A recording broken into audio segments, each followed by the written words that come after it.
안녕하세요. 저는 결혼 4년 차의 40대 주부인 여자입니다. 이 사연을 쓰기까지 많은 고민을 했었어요. 저희 시어머니를 포함한 시댁 식구들이 유튜브를 정말 열심히 보는 사람들이거든요. 혹여나 내가 내 얼굴 까발리고 욕을 먹을 짓을 자처하는 건 아닐까 싶었던 나머지 바로 1시간 전까지만 하더라도 손가락이 많이 망설여 했는데요. 방금 받은 시어머니의 문자에 안 되겠다 싶어서 독한 마음 제대로 품고 사연을 날려보내요. 부디 시어머니가 읽어주길 바라는 심정으로 거짓 하나 보태지 않고 솔직하게 적어나가 보겠습니다. 결혼 전 저의 직업은 간호조무사였어요.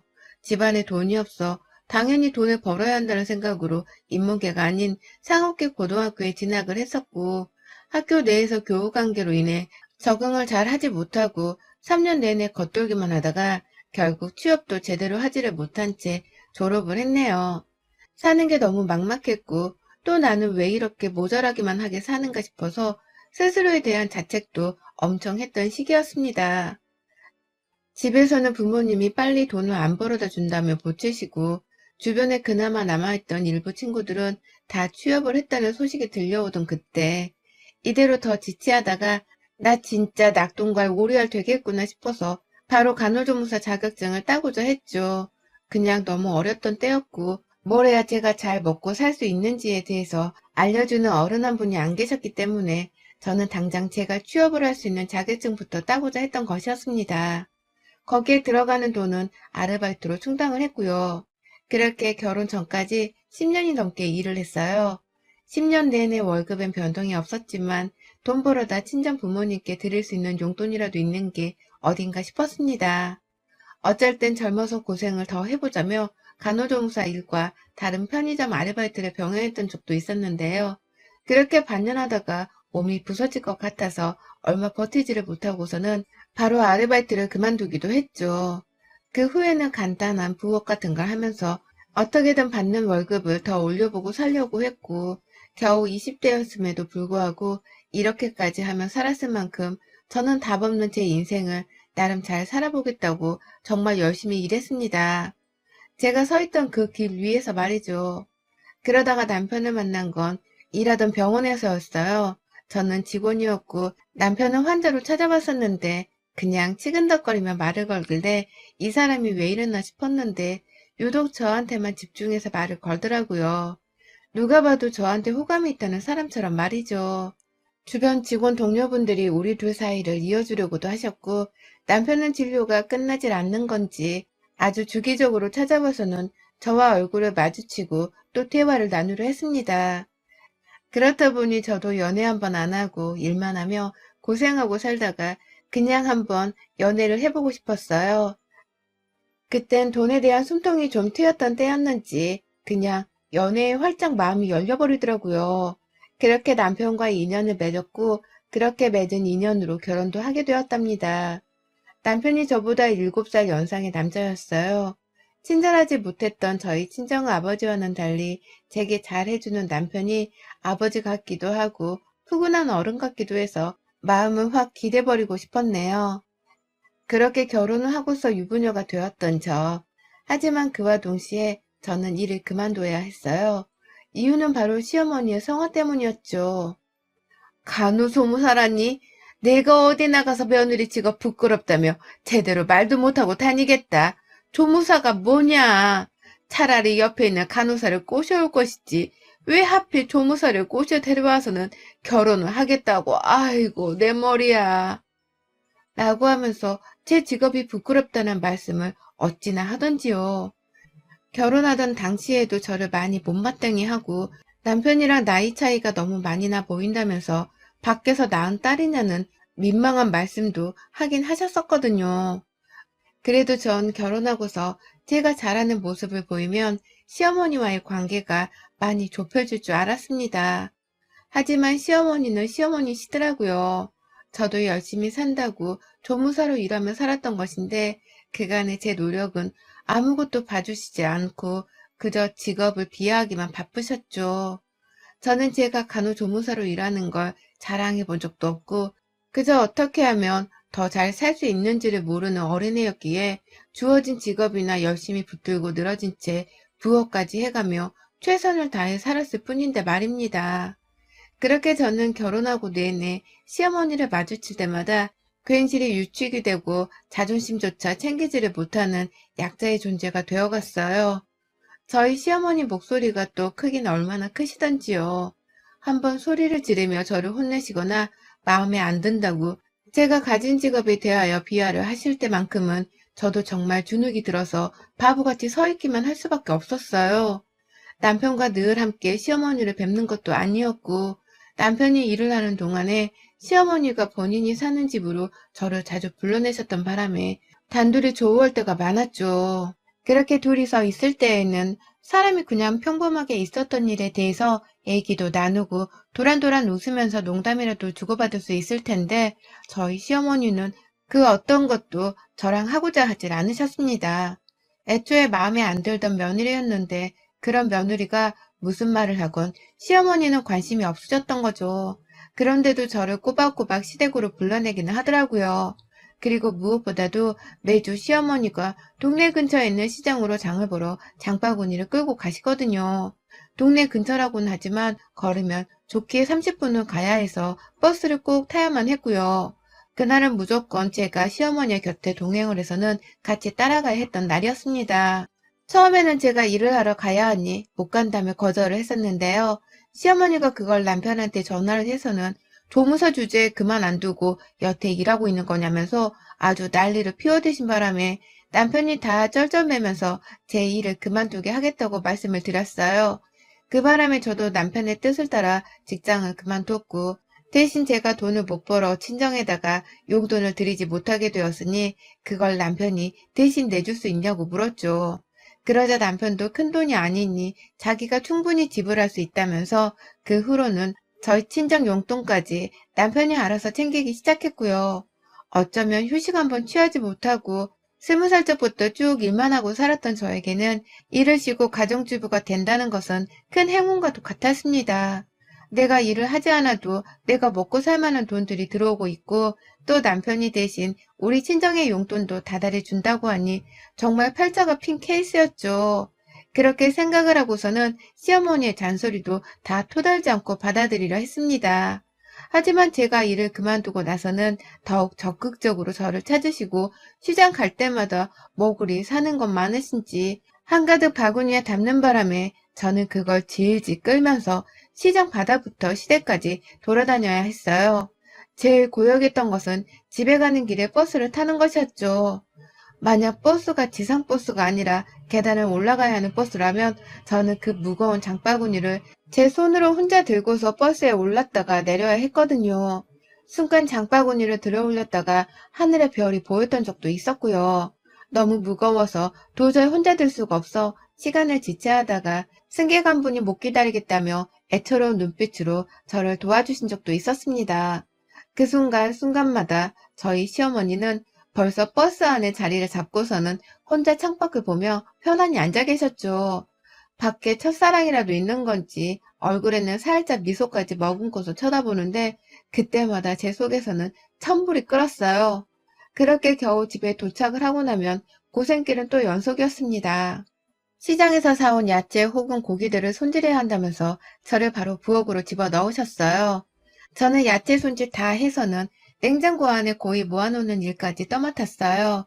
그리고 나면 시어머니가 장바구니도 더러워졌을 테니 빨라고 하고 그 면포대기를 직접 손으로 빨고는 말려놓고 나서야 부엌을 겨우 빠져나올 수 있었죠. 하지만 대부분의 시간은 빠져나오지를 못한 채 남편 퇴근 시간까지 부엌 안에 잡혀 있었습니다. 저희 시어머니는 매번 새로 담그는 겉절이 김치만을 드시는 분이시거든요. 그 입맛을 아주 빼앗아박아서는 저희 남편도 그렇고 형님도 그렇고 겉절이 김치만을 열심히 먹었어요. 그 바람에 시어머니는 매주 시장에서 사온 배추로 새로이 김치를 담갔는데 그걸 제가 만들어야 했습니다. 처음에는 겉절이 김치를 담글 줄 모른다며 욕도 엄청 먹었고요. 혼자 만들었다가 맛없는 김치를 만들었다며 혼이 나기도 했어요. 그 과정들을 거치고 나서야 겨우 김치 만들 줄 알게 되어서는 제가 혼자서 이 집안의 겉절이 김치도 담당했고요. 언제부터 제가 시댁까지 불려와서 부엌 일을 하고 장을 함께 볼 만큼의 식모살이를 하게 되었는지는 저도 정확히 모릅니다. 너무 처음부터 한결같이 이런 식모 취급을 받으며 시키는 일들은 다 하고 살았는지라 저도 제가 왜 이러고 살게 되었는지 정작 몰랐어요. 그냥 시키니까 또 하고 또 하면서 생각이라는 걸 점점 안 하고 살게 되었죠. 생각을 하면 제 스스로가 너무 비참해 보였기 때문에 최대한 머리를 비우고 살고자 했습니다. 그런 저를 어머니께서는 시간이 지날수록 더 쉽고 우습게 보시는 듯 했고요. 그러다가 제가 추석 바로 직후 교통사고를 당하게 되었어요. 친정에 갔으나 제대로 된 대접을 받지 못해 섭섭했고 제 남편에게 고기 반찬 하나 제대로 내어주지 않으시는 걸 보고서는 참 부끄러운 마음에 그냥 더 일찍 집으로 돌아가고자 했습니다. 시어머님께 시집살이를 당할 때에는 참 미운 남편인데 우리 부모님도 남편한테 해주는 것 없이 푸대접만 해주실 때에는 제 얼굴이 화끈거리며 남편이 참 불쌍하더라고요. 미안하기도 했고요. 이런 생각을 하다 보니 그 생각은 꼬리에 꼬리를 물어서는 난 시부모님 운도 없지만 친정 부모님 운도 지질이 없는 사람이라는 결론이 내려졌어요. 나같이 인복 없는 사람이 또 있을까 싶어서 무지하기 힘들었답니다. 결국 남편 데리고 집에 가는 중에 너무 미안해서 고기 하나라도 구워 먹이겠다면서 남편한테 마트 앞에 세워달라고 했습니다. 그래서 남편은 저를 내려주고 먼저 집으로 갔고 저는 바로 마트에서 고기를 샀죠. 그냥 이것저것 남편 먹이려고 장도 더 봤고요. 그런데 그러고 마트에서 나오다가 사고를 당했어요. 마트는 동네 한가운데에 있는 거라서 큰 도로가 있는 건 아니었지만 그 앞에 조그마한 신호등 없는 횡단보도가 있었을 만큼 차량이 많이 다니긴 했거든요. 거기서 저도 주의한다고 주의를 했는데 갑자기 달려온 오토바이를 피할 수 없었습니다. 그렇게 부딪히고서는 저는 바로 다리를 밟혔고 정신없이 남편한테 전화하고 마트 사장님은 경찰에 신고하고 오토바이 운전자는 멀쩡했지만 저는 다리를 접질렀는지 일어설 수가 없어서 그대로 남편이랑 같이 병원에 갔습니다. 고기 하나 구워주려다가 사고를 당해서 졸지에 병원 신세를 지게 된 것이었죠. 저를 친 오토바이 운전자는 치킨집 배달 알바를 하고 있던 분이시더라고요. 다행히 고용업주분께서 진심으로 사과도 해주셨고 병원 치료에 필요한 합의금도 지불을 해주셨기 때문에 저는 제 몸만 잘 챙기면 그만이었습니다. 하지만 엑스레이상 뼈에 금이 갔다는 소견에 깁스를 하고 나오니 저는 걷는 것조차 혼자서 제대로 할 수 없는 아픈 사람이 되어 있었어요. 치유가 되면 나중에 당연히 괜찮아지겠지만 지금 당장은 무리였죠. 그런데도 이런 저를 시어머니는 참 지독하게도 불러대시대요. 설마 했는데 다리에 깁스를 했다는 말을 분명 전해 들었을 텐데도 너 우리 집 오는 거 알지? 다리 다쳤다고 하니 평소보다 1시간 정도 늦게 약속을 잡아보자. 그럼 됐지? 라고 하며 구태여 저를 보겠다고 절 부르시더라고요. 다리를 다쳤으니 1시간 정도는 더 여유를 주겠다는 말씀을 하면서 마치 저를 엄청나게 배려하고 있는 사람인 마냥 구셨습니다. 저로서는 참 힘이 빠지는 말이었죠. 오른쪽 다리에 깁스를 했고 왼쪽 다리는 처음에 많이 불편했지만 지금은 좀 나아졌거든요. 웬만하면 걷는 것보다는 휴식부터 먼저 취하라고 병원에서도 말을 하셨기 때문에 저도 좀 휴식을 취해보고자 했는데 저희 어머니께서는 추석 명절에 그렇게 질리도록 저를 봐놓고 또 저를 찾으셨습니다. 그러니 저도 어머님이 전화를 다 끊기 전에 정말 용기 내서는 말씀을 드렸어요. 어머님, 제가 지금 다리 깁스를 했고 목발 없이도 걸을 수는 있지만 장거리는 절대로 걷지 못해요. 목발 들고서 어머니 뵈러 가면 저 한나절 걸릴지도 모르는데 오늘은 그냥 집에서 제가 좀 쉬면 안 될까요? 빨리 나으려면 지금 휴식이 중요한 시기여서요. 라고 말입니다. 사람이 아프다는데 설마 이 정도로 말씀을 드리면 당연히 이해를 해주고서는 다음에 보자고 하실 줄 알았어요. 안 그럼 저 대신 목발을 집어들고서 대신 걸어주실 것도 아닐 거였으니까요. 하지만 어머님의 대답은 아주 예상 밖이었습니다. 네가 의사냐? 네가 간호조무사였지 네가 의사였니? 어디서 휴식이 중요한 시기네만에 의학 지식을 가르치려 들어? 그러게 조심 좀 하고 다니지 그랬어? 왜 교통사고를 당해가지고는 멀쩡한 다리를 그 지경으로 만들어 놓고선 오라는데 오지도 못하겠다고 설쳐. 잠만 말고 그냥 와. 목발을 짚고 기어서라도 와. 너 올 때까지 나는 기다릴 테니까. 라고 말씀을 하셨어요. 다리 다친 사람이 휴식을 필요로 한다는 건 의학지식이 아니라 상식인데 어머님은 그 상식마저도 제가 자랑질을 하는 걸로만 생각을 한 건지 저를 너그럽게 봐주지 않으셨습니다. 오히려 또 조무사 어쩌고 하면서 제 전 직업을 비꼬으셨고 남에 의해서 발생한 저의 교통사고를 마치 제 탓인 마냥 혼을 내셨어요. 사람이 원래 아프면 마음이 약해진다고 하잖아요. 저도 많이 힘든 상태였는데 어머님이 그렇게까지 혼을 내면서 당장 시댁으로 오라고 말씀을 하니 할 말이 없더라고요. 괜히 서럽고 감정은 막 북받쳐 오르는 것 같았습니다. 그냥 무시를 하고 안 가려고 했는데요. 저는 바보같이 그걸 또 울면서 집을 나섰습니다. 저 올 때까지 기다리겠다고 하는 어머님 말씀이 솔직히 너무 무서웠고 다리 깁스를 풀고 나서 당하게 될 시집살이가 걱정이 되어서 안 갈 수가 없었어요. 차라리 이렇게 다친 내 다리를 보여드리고 난 후 내가 진짜 아파서 아무것도 하지를 못한다는 거 알려드리기라도 해야겠다 싶었어요. 하지만 시댁에 도착을 하자마자 이런 저의 계획은 엉망진창이 되었습니다. 제가 시댁을 걸어서 가려다가 도저히 이건 아닌 것 같아서 그냥 택시를 불렀어요. 살아생전 늘 지하철 혹은 버스만 타고 다니면서 그나마 값싼 대중교통만 이용하고 살았던 저인데 이번만큼은 아픈 제 몸을 더 혹사시키고 싶지가 않더라고요. 그러면 제 스스로가 너무 불쌍해 보였는지라 시댁까지라도 덜 고생을 하면서 찾아가고자 했습니다. 그렇게 시댁에 도착을 했고 카드로 값을 지불하고선 딱 택시에서 내렸는데요. 아이고, 어머님이 그 앞에 서 계시더라고요. 정확히는 입구에서 문 열고 저를 빤히 보고 계셨어요. 아무래도 발 다친 제가 택시를 타고 오는지 아니면 걸어서 오는지를 직접 확인하고자 하셨던 것 같아요. 그렇게 찾아오신 어머니께선 아니나 다를까 "넌 돈이 썩어나마 도냐?" 라면서 호통을 치셨고 저는 그 길로 시댁 안에 들어가 보지도 못한 채 시어머니의 손에 이끌려서는 시댁 밖을 나왔어요. 시어머니의 손에는 장바구니가 들려 있었고 저는 그걸 보면서 우리가 지금 시장에 또 가고 있다는 것을 확인했죠. 코로나가 터졌어도 시장 가는 일은 절대로 그만두지 않으셨던 독한 우리 시어머니께 내 다리가 다친 건 예사도 아니겠구나 싶었습니다. 그래서 시어머니를 절대로 말리지 못할 거라는 것도 잘 알았고 그래서 그냥 앞서 걸어가고 계시는 시어머니를 목발을 짚고서 막 쫓아갔어요. 그렇게 저는 거의 15분 정도를 걸었고 이제 반 정도 더 걸으면 되었지만 진짜 도저히 더는 못 걷겠더라고요. 이게 무슨 극기훈련을 시키는 것도 아니고 다리 깁스를 한 며느리를 데리고 30분 걸리는 시장까지 걷게 만드는 게 무슨 경우냐고요. 이 전까지만 하더라도 시어머니가 시키는 건 다 토달지 않고 해내려 하며 꼬리를 내리고 살던 연약한 며느리였는데요. 제 다리가 아파 죽겠는 와중에 또다시 15분 정도를 걸어야 한다 생각을 하니 막 울음이 북받쳐 흘러내렸어요. 지나가다가 저를 보는 사람들이 다 한 번씩 뒤돌아 쳐다봤을 만큼 저는 다리 깁스를 한 채로 막 울면서 참 요상하게 거리를 걷고 있었습니다.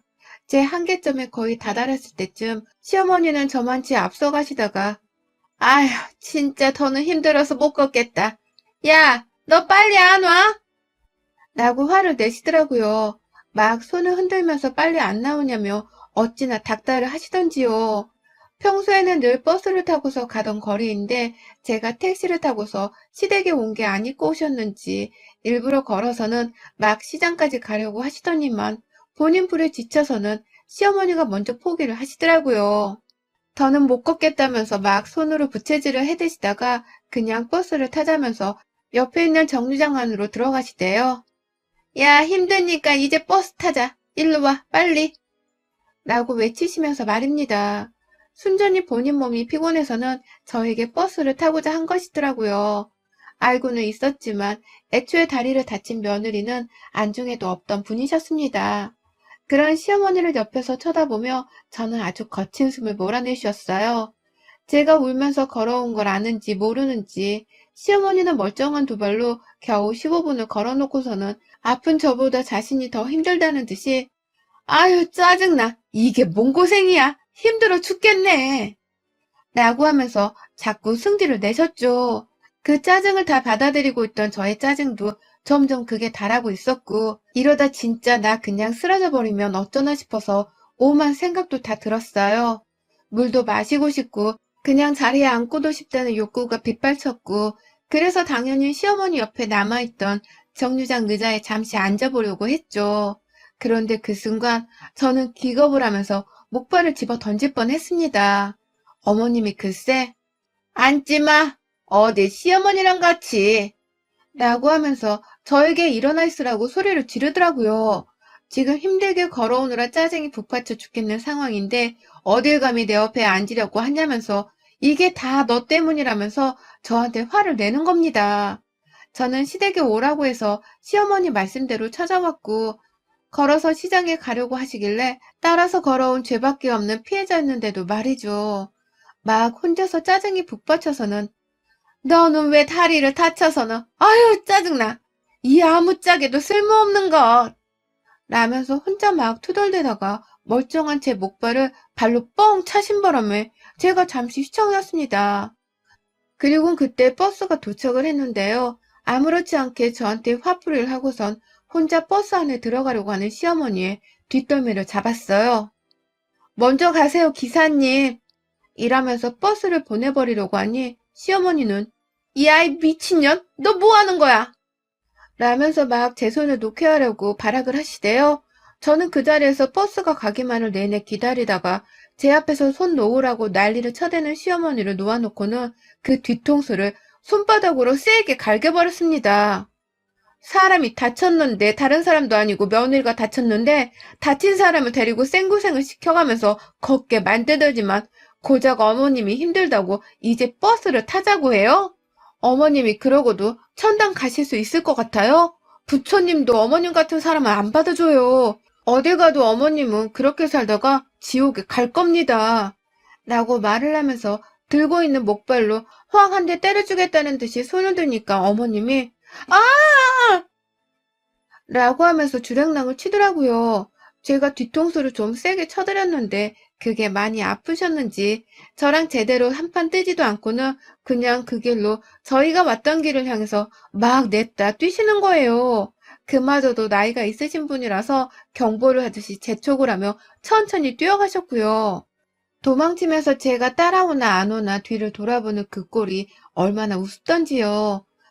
혼자 막 그렇게 가다가 저 멀찌감치서 저를 향해 야, 이 썩을려나 네가 감히 어딜 너 내가 가만 안 둬?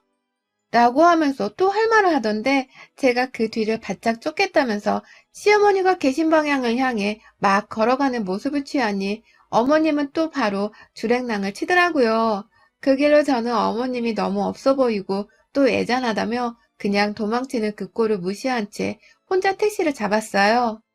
택시를 타는 순간까지 어머님이 저를 보고 계시다는 걸 분명 알고 있었지만 한 번을 쳐다보지도 않은 채 저 혼자 요요히 택시를 타고 집에 왔습니다.